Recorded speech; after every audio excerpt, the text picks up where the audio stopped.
10 दिन और फिर इसके बाद दिल्ली में इन गाड़ियों को नहीं मिलेगा पेट्रोल, डीजल और सीएनजी। दिल्ली को साफ सुथरा बनाए रखने के लिए दिल्ली सरकार की तरफ से कई कदम उठाए जा रहे हैं। इतना ही नहीं, वायु प्रदूषण को कम करने के लिए भी सरकार सख्त हो गई है। इसके चलते सरकार अब एक नया कानून लेकर आई है। इस कानून के तहत अब 1 जुलाई 2025 से 10 साल से अधिक पुराने डीजल वाहनों, 15 साल से अधिक पुराने पेट्रोल वाहनों को किसी भी पेट्रोल पंप पर फ्यूल नहीं दिया जाएगा। ये नियम commission for air quality management के निर्देश के अनुसार लागू किया गया है। तो अगर आपकी गाड़ी को भी होने वाले हैं 10 से 15 साल, तो इस वीडियो को आप जरूर देखें। नमस्कार, मेरा नाम है शालिनी और आप देख रहे हैं द न्यूज़ 15 दिल्ली। दरअसल दिल्ली में हवा को साफ करने के लिए वायु गुणवत्ता प्रबंधन आयोग ने एक सख्त नियम बनाया है। 1 जुलाई 2025 से दिल्ली के किसी भी पेट्रोल पंप पर 10 साल से पुराने डीजल वाहनों और 15 साल से पुराने पेट्रोल वाहनों को पेट्रोल, डीजल या सीएनजी नहीं दिया जाएगा। ये नियम भारत के किसी भी राज्य में रजिस्टर्ड वाहनों पर लागू होगा। अगर कोई इन पुरानी गाड़ियों को चलाने की कोशिश करता है तो गाड़ी को जब्त कर स्क्रैप करने के लिए भेजा जाएगा। दिल्ली में हर साल खासकर सर्दियों में हवा बहुत प्रदूषित हो जाती है। पुराने वाहनों से निकलने वाला धुआं इस प्रदूषण का बड़ा कारण है। इन वाहनों को सड़कों से हटाने से हवा साफ होगी और लोगों को सांस की बीमारियों से राहत मिलेगी। सुप्रीम कोर्ट और नेशनल ग्रीन ट्रिब्यूनल ने पहले भी पुराने वाहनों पर रोक लगाने के आदेश दिए थे। अब CAQM इस नियम को और सख्ती से लागू कर रहा है। इस कानून के तहत जो वाहन प्रभावित होंगे वो हैं डीजल वाहन जो 10 साल से ज्यादा पुराने हैं, जैसे कार, ट्रक, बस, बाइक आदि।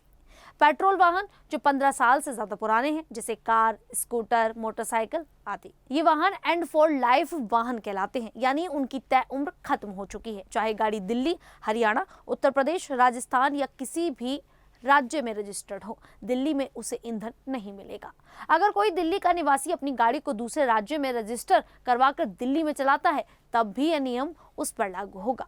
दिल्ली के 520 पेट्रोल पंपों में से 500 पर ANPR कैमरे लगाए जा चुके हैं। बाकी 20 पंपों पर 30 जून 2025 तक कैमरे लग जाएंगे। ये कैमरे गाड़ी की नंबर प्लेट स्कैन करेंगे और सेंट्रल डेटाबेस से चेक करेंगे कि गाड़ी कितनी साल पुरानी है। अगर गाड़ी एंड ऑफ लाइफ है तो पंप पर तुरंत घोषणा होगी कि इस गाड़ी को फ्यूल नहीं दिया जा सकता। ये कैमरे उन गाड़ियों को भी पकड़ेंगे जिनके पास वैध प्रदूषण नियंत्रण प्रमाण पत्र नहीं है। अगर कोई पुरानी गाड़ी फ्यूल लेने की कोशिश करती है तो ट्रैफिक पुलिस और परिवहन विभाग को तुरंत अलर्ट जाएगा। 100 इन्फोर्समेंट टीमें बनाई गई हैं जो ऐसी गाड़ियों को जब्त करेंगी और स्क्रैपिंग सेंटर भेजेंगी। स्क्रैपिंग सेंटर में गाड़ी को नष्ट कर दिया जाएगा।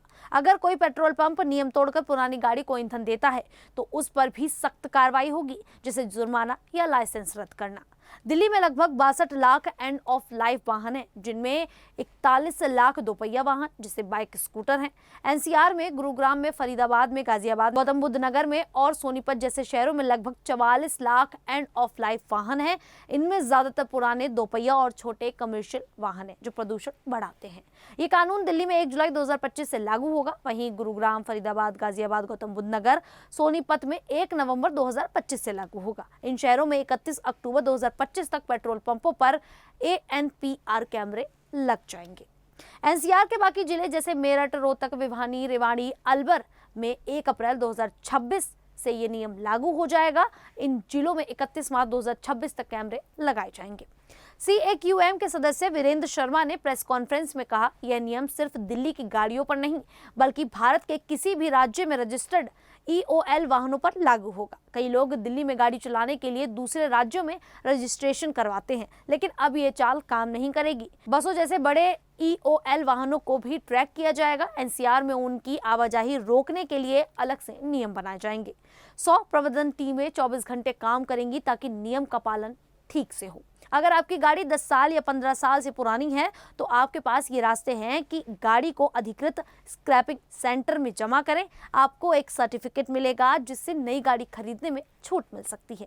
अगर आप गाड़ी को दूसरे राज्य में चलाना चाहते हैं तो परिवहन विभाग से नो ऑब्जेक्शन सर्टिफिकेट लें, लेकिन ध्यान दें कि कुछ राज्यों में भी पुराने वाहनों पर प्रतिबंध हो सकता है।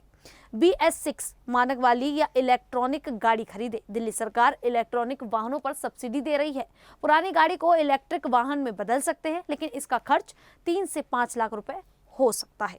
अगर ये कानून सही तरीके से लागू होता है तो इससे दिल्ली की हवा साफ होगी, जिससे सांस की बीमारियां कम होगी, सड़कों पर पुराने धुआं छोड़ने वाले वाहन कम होंगे, इलेक्ट्रिकल और BS6 वाहनों को बढ़ावा मिलेगा। लेकिन गरीब या मध्यम वर्ग के लोग जिनके पास पुरानी गाड़ी ही है, उन्हें नई गाड़ी खरीदने में दिक्कत हो सकती है। टैक्सी चालक, छोटे व्यापारी या सामान ढोने वाले लोग जो पुराने वाहन इस्तेमाल करते हैं प्रभावित होंगे। स्क्रैपिंग सेंटर तक गाड़ी ले जाना या NOC लेने में समय और पैसा खर्च होगा। पुराने वाहन हटने से प्रदूषण में कमी आएगी, क्योंकि ये गाड़ियां ज्यादा धुआं छोड़ती हैं, लेकिन प्रदूषण का केवल एक हिस्सा वाहनों से आता है। फैक्ट्रियों, निर्माण कार्यों और पराली जलाने जैसे कारणों पर भी ध्यान देना जरूरी है। लंबे समय में यह नियम हवा की गुणवत्ता सुधारने में मदद करेगा। जिन लोगों के पास अपने वाहन हैं, उनके लिए सलाह है कि वे अपनी गाड़ी का रजिस्ट्रेशन डेट देखें। अगर डीजल गाड़ी 10 साल या पेट्रोल गाड़ी 15 साल पुरानी है तो जल्दी फैसला ले, नजदीकी स्क्रैपिंग सेंटर की जानकारी ले और गाड़ी जमा करने की प्रक्रिया समझे। अगर गाड़ी दिल्ली NCR से बाहर ले जाना चाहते हैं तो परिवहन विभाग से संपर्क करें। अगर संभव हो तो BS6 या इलेक्ट्रिक गाड़ी खरीदने की तैयारी करें। इससे जुड़ी कोई भी जानकारी के लिए दिल्ली परिवहन विभाग की वेबसाइट चेक करें या फिर ऑफिस जाकर पता करें। वायु गुणवत्ता प्रबंधन आयोग की आधिकारिक घोषणाओं पर ध्यान दें। समाचार पत्र, TV या विश्वसनीय न्यूज वेबसाइट जरूर देखें। अगर दिल्ली से जुड़ी किसी भी समस्या पर आप लोगों को विस्तार से कोई जानकारी चाहिए तो आप हमें कमेंट करके जरूर बताएं, हम उस पर वीडियो जरूर बनाएंगे। फिलहाल ये जानकारी आपको कैसी लगी वो भी आप हमें कमेंट बॉक्स में बता सकते हैं। अभी के लिए इतना ही, फिर हाजिर होंगे ऐसी ही देश और दुनिया से जुड़ी बड़ी खबरों के साथ। तब तक के लिए देखते रहिए द न्यूज़ 15।